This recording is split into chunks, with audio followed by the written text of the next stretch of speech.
Is it a good thing or a bad thing that it's becoming harder, maybe impossible, to encapsulate information in discrete units and sell them? The simplistic answer, the answer that you get from Hollywood and the recording industry, is it's a disaster. This is not a film about piracy. The recording industry's been freaked out. The movie industry's been freaked out. The suits don't know how to think about this. This is not a film about sharing files.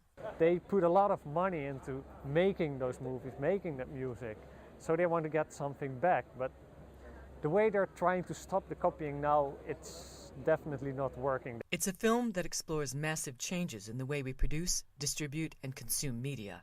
Ever since Napster, the music industry has been trying to kill file sharing. Right? Napster was this huge global party of, everybody suddenly had access to the largest music library in the world. And what did they do? Well, they went after Napster and they shut it down.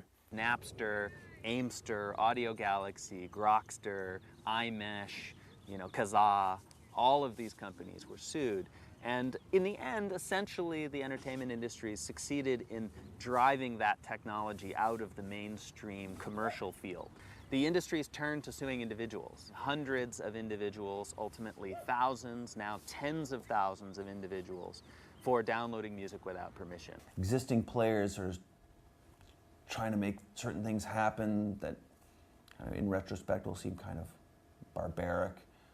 If you're talking about the distribution of cultural material, of music and cinema, well, there is a long history of whatever the incumbent industry happens to be, resisting whatever new technology provides. Cable television in the 70s was viewed really as a pirate medium.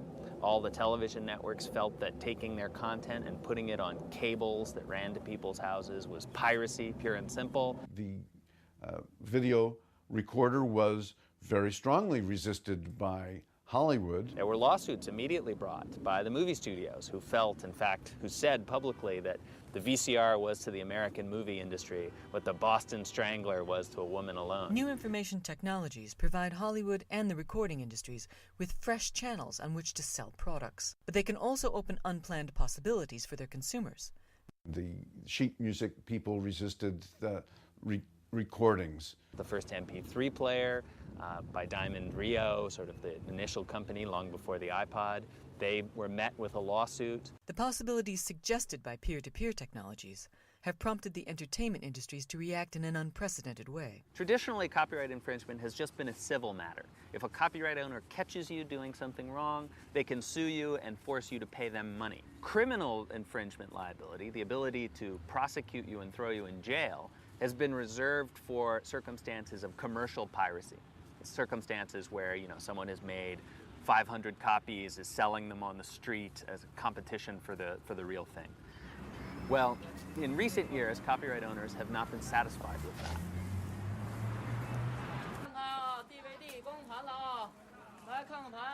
They have wanted to reach out and have criminal recourse against people who are engaged in non-commercial activities.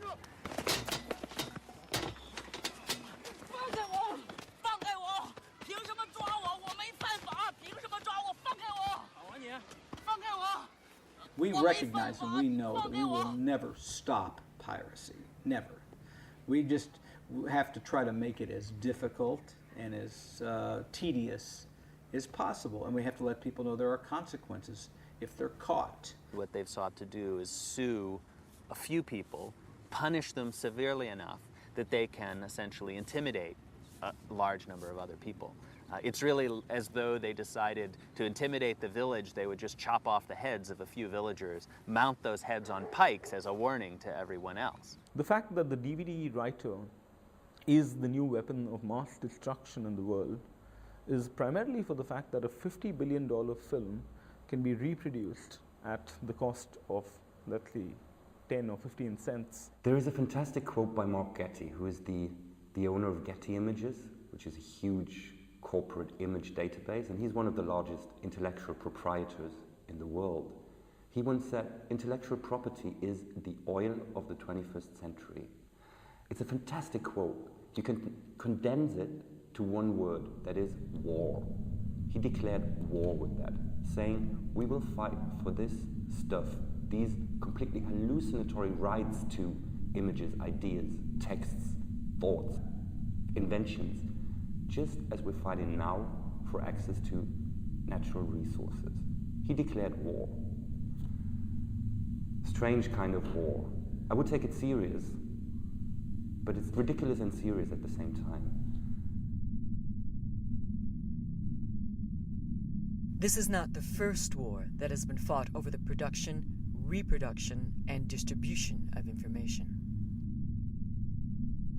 People like to see the contemporary and the digital era as some kind of a unique break. And I think the important point to make here is not to see it as a unique break, but really to see it as a moment which accelerates things that have already happened in the past. Before the arrival of the printing press in Europe in the 1500s, information was highly scarce and relatively easy to control. For thousands of years, the scribal culture really handpicked the people who were given this code to transmit knowledge across time and space. It's an economy of scarcity that you're dealing with. People are starved, in a sense, for more books. There are images from the 16th century of books that were chained and had to be guarded by armed guards outside a heavy, heavy door, because it is very, very dangerous for people to have access to that. Print brought with it a new abundance of information, threatening the control over ideas that had come with scarcity.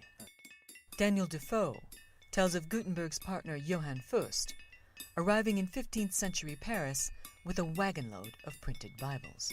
When the Bibles were examined and the exact similarity of each book was discovered, the Parisians set upon Fust, accusing him of black magic. About to change everything, this new communications technology was seen as the unholy work of the devil.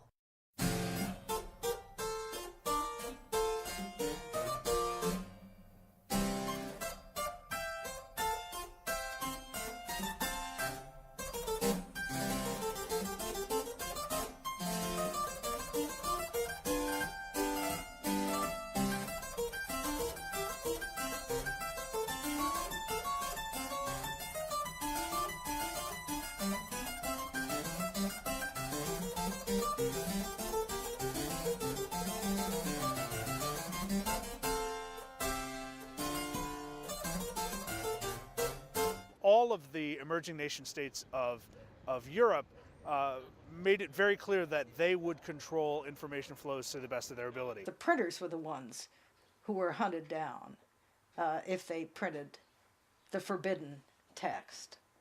So more than we think of persecuting the authors, but it was really the printers who suffered most. As print technology developed in Europe and America, its pivotal social role became clear. Printing becomes associated with rebellion and emancipation. There's the governor of Virginia, Governor Berkeley, who wrote to his overseers in England in the 17th century saying, "Thank God we have no printing in Virginia, and we shall never have it as long as I'm governor." This was a reaction to the English Civil War and the pamphlet wars, and they were called paper bullets in that period. The basic idea of censorship in 18th century France is the concept of privilege or private law. a publisher gets the right to publish a particular text that is denied to others. So he has that privilege. What you have is a centralized administration for controlling the book trade, using censorship, and also using the monopoly of the established publishers. They made sure that the books that flowed throughout a society were the authorized editions, but also were within the control of the state, within the control of the king or the prince. You had a very elaborate system of censorship, but in addition to that, you had a monopoly of production in a booksellers' guild in Paris. It had police powers, and then the police itself had specialized inspectors of the book trade. So you put all of that together, and the state was very powerful in its attempt to control the printed word. But not only was this apparatus incapable of preventing the spread of revolutionary thought, its very existence inspired the creation of new, parallel, pirate systems of distribution. What is clear is that during the 18th century, the printed word as a force is just expanding everywhere. You've got publishing houses, printing presses that surround France in what I call a fertile crescent. Dozens and dozens of them producing books which are smuggled across the French borders, distributed everywhere in the kingdom by an underground system. I have a case of one Dutch printer who looked at the index of prohibited books and used it for his publication program because he knew these were titles that would sell well. The pirates had agents in Paris and everywhere else who are sending them sheets of new books which they think will sell well. The pirates are systematically doing, I use the word, it's an anachronism, market research. They do it, I've seen it in hundreds and literally thousands of letters. They are sounding the market. They want to know what demand is. And so the reaction on the part of the publishers at the center is, of course, extremely hostile. And I've read a lot of their letters. They're full of expressions like buccaneer and private and people without shame or morality, etc. In actual fact, many of these pirates were good bourgeois in Lausanne or Geneva or Amsterdam, and they thought that they were just doing business. After all, there was no international copyright law, and they were satisfying demand. There were printers that were almost holes in the wall or down in the... If they were printing subversive material, they could sort of hide their presses very quickly. People used to put them on rafts and float down to another town if they were in trouble with the authorities. It was very movable. In effect, you've got two systems at war with one another, and it's the system of production outside France that is crucial for the Enlightenment. Not only did this new media system spread the Enlightenment, but I won't use the word prepared the way for the revolution. It so indicted the old regime that this power, public opinion, became crucial in the collapse of the government in 1787, 1788. In Paris, the Bastille had been a prison for pirates. But in the years before the revolution, the authorities gave up trying to imprison pirates. The flow of ideas and information was too strong to be stemmed.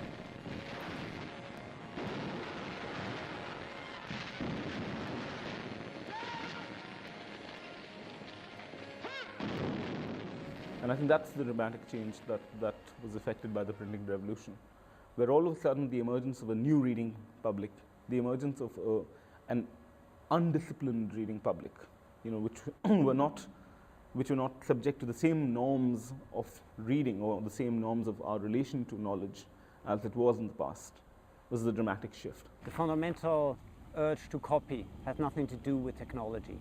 It's about how culture is created. But technology, of course, changes what we can copy, how quickly we can copy, and how we can share it. What happens when a copying mechanism is invented? And you can take the printing press or you can take BitTorrent. It shapes people's habits. It gives people completely new ideas how they could work together, how they could share, what they could relate to, what their lives could be.